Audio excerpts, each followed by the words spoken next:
This is Janeth Leal from La Jolla talking about their college tutor program and their time and effort documentation and having some deliverables for the staff that they were paying. So if you could go ahead and talk about that program that you're doing. Okay, so when we started out with recruiting our tutors to continue to work virtually for us, we realized that we needed a way to keep track of what it is that we're paying them for. So I created a virtual, what we call the virtual timesheet, where the staff member, the tutor, and at this point, even this is what we're going to be utilizing for summer school for teachers. So just as much information as possible so that we are able to back up why it is that we're paying these people what we're paying them for.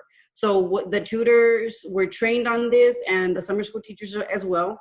So they have to fill in, of course, the date, the time in, the time out, the total time, the method of communication. Did they use Google Classrooms? Did they use Google Meets? Did they use Zoom meeting? What was it that they used to do this work this particular day? The activity description, the meeting and discussions, was it, were you working on creating a video for the students? What video was it? And then, or were you meeting, like, for example, this is just an example that I filled out, a Zoom meeting for summer planning meeting.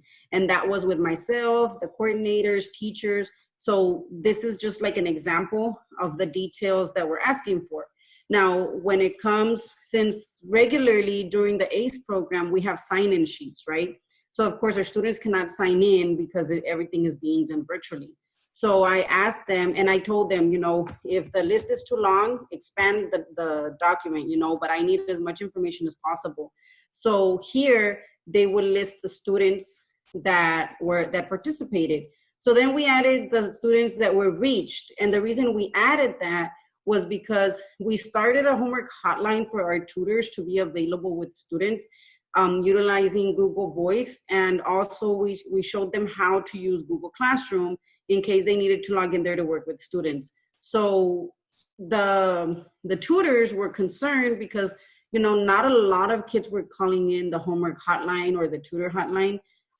So they were concerned about that.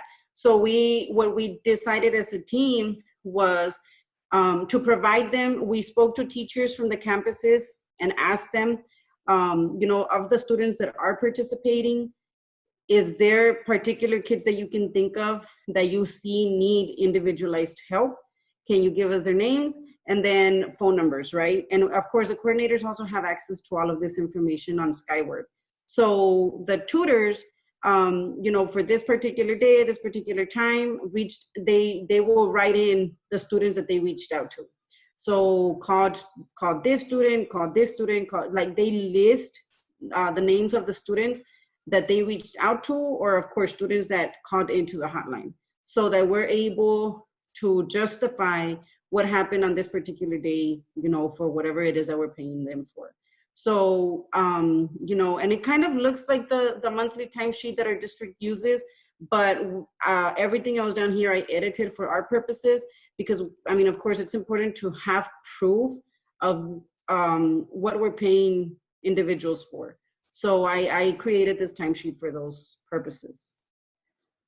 Great. And can you talk a little bit about what you did in terms of setting expectations about what they should be doing with that time? How many kids they should be calling, something like that, expectations or what you expected them to do with their within that time that you allotted them.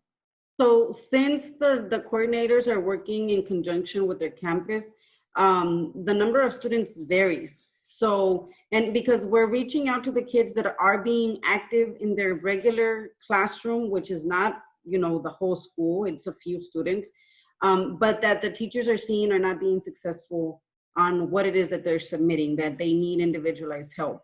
So based on that, if it's like, 10 students or 15 students or, stuff like that, we try to divide them into like a realistic number of students to try to reach out to, because also we're wanting to not keep the number, like the virtual number, busy in case a student does call in. So we give it a while and then they'll try a student. And then, when they get off that phone call, they'll wait a little while again, then they'll call the next student. And that's, so that we're able to work with any student that is calling in, or also reach out to the students at the same time.